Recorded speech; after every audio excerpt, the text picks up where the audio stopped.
Hello, ladies and gentlemen, and welcome to the Discriminating Gamer. Say, to quote the late, great Norm Macdonald, if you're serious about fighting a war on terror, I think a good place to start would be this country's haunted houses. Ladies and gentlemen, speaking of haunted houses, today we're going to go ahead and take a look at Betrayal on House of the Hill, 3rd edition from Avalon Hill.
Hello everybody, we'll get back to the review in just a second. I just want to take a moment to ask you to go ahead and check out and subscribe to my other channel, that is Cody Carlson PhD, where we talk about military history and books on history and fun things like that. Please check that out, please subscribe, and now, back to the review. Betrayal at House on the Hill, 3rd edition from Avalon Hill, is the latest iteration of the game of haunted houses, funky scenarios, and frightening chills. Now, of course, I've reviewed expansions and other versions of this game. I'm just going to give you a brief rules overview here, and then tell you the differences between this game before I give you my thoughts. Now, in the basic game of Betrayal on House of the Hill, what you are doing is you and your friends are investigators. You start out on a single tile, the landing in a house. There's also an upper floor and a bottom floor landing.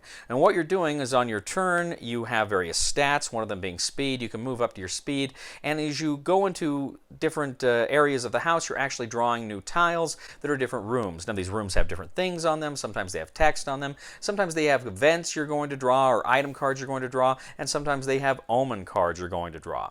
So you're going through this house discovering all these fun, creepy things, but there's no real opposition at this point.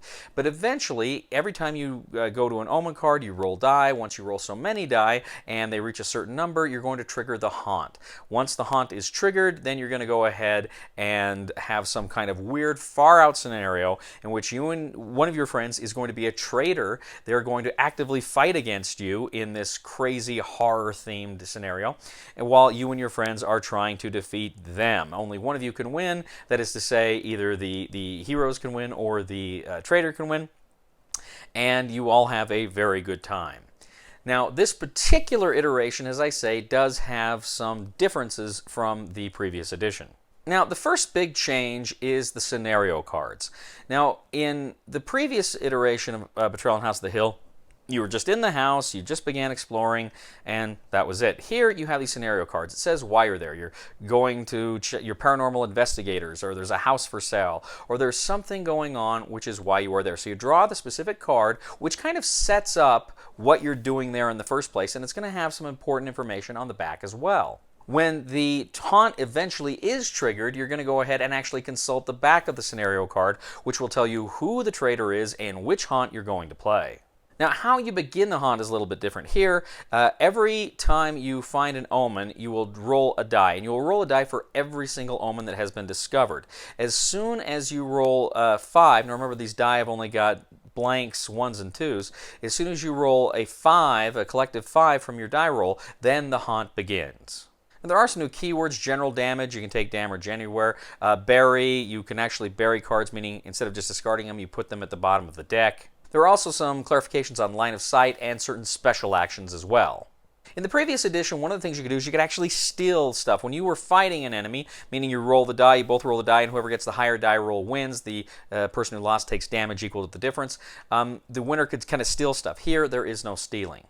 Also, turns end a little bit differently here. As soon as you go into a new tile, as soon as you draw a card or resolve the text on the tile, your turn ends immediately right there.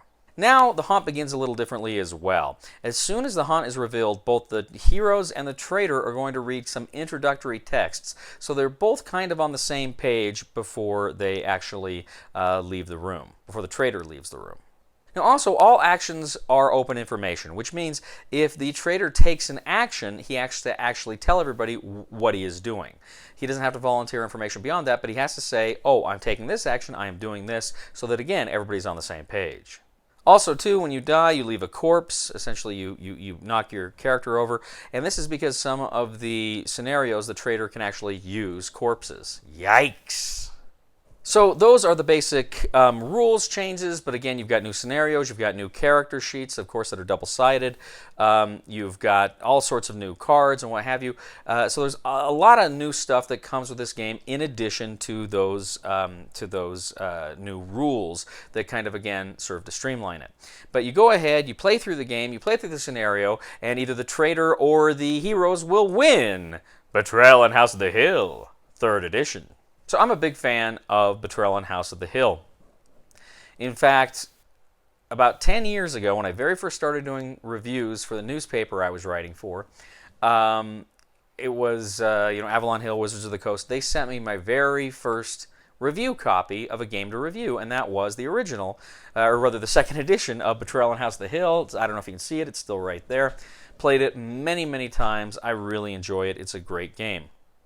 Over the years, there have been a few new kind of iterations. Betrayal at Baldur's Gate, which is fun, but it's more of a Dungeons and Dragons than a horror game. I enjoy it, but not quite as much.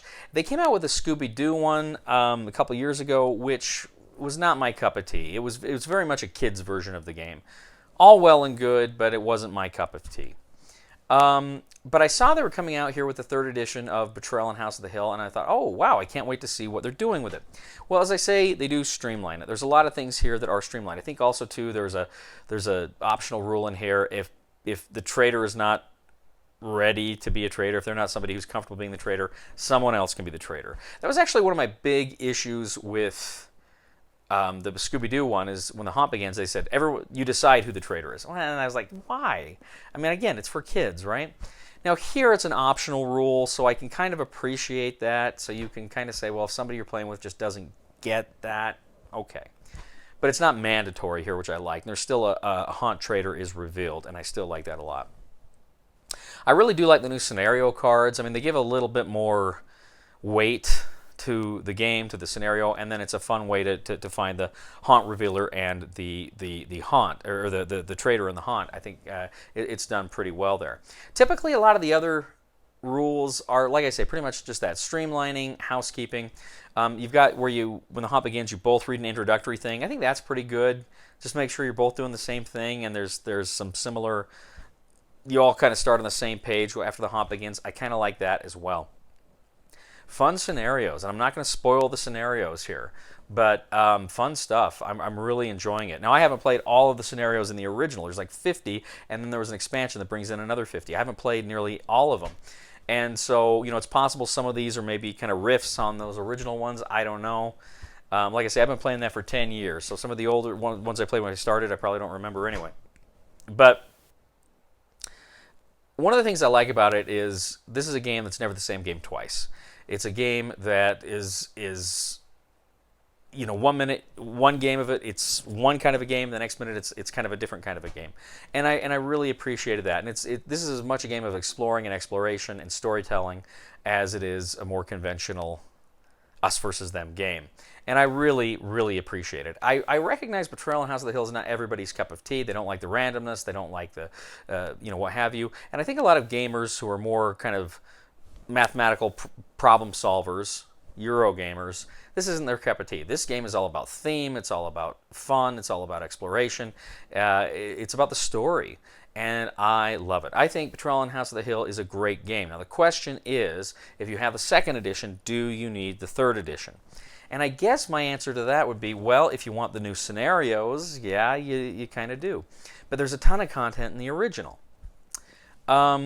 I really like this, and to be blunt, this is probably going to be my go-to version of Betrayal on House of the Hill. But at least so far, I don't think I'm going to get rid of the original Betrayal on House of the Hill, just because I got so much stuff between the original and the expansion in there that I still may break that one out every once in a while. So I guess if you want the new content, go ahead and buy it. I think it's a phenomenal game. It's a lot of fun. Thank you once again for joining us today on The Discriminating Gamer. As always, we ask you to leave a comment on our YouTube page, on Board Game Geek, on Facebook, and on Twitter. We'd also ask you, ladies and gentlemen, to please leave a comment for us on those social media sites. And we'd also ask you to please check out my other channel, that is Cody Carlson, PhD, where we talk about military history and books on history and fun things like that. Please check it out. Please subscribe. And please leave a thumb to this video on Board Game Geek. You know, ladies and gentlemen, I need you to excuse me. I actually drank some holy water with my laxative, and now I'm about to have a religious movement. Please somebody help me on my feet again, and I don't know where I'm going, and I don't know where I've been. Please somebody help me on the solid ground. It's a long time, and I'll be dying. Once a year I wind up in the band. Don't roll well. This is not looking good for you. Oh! Push! Push.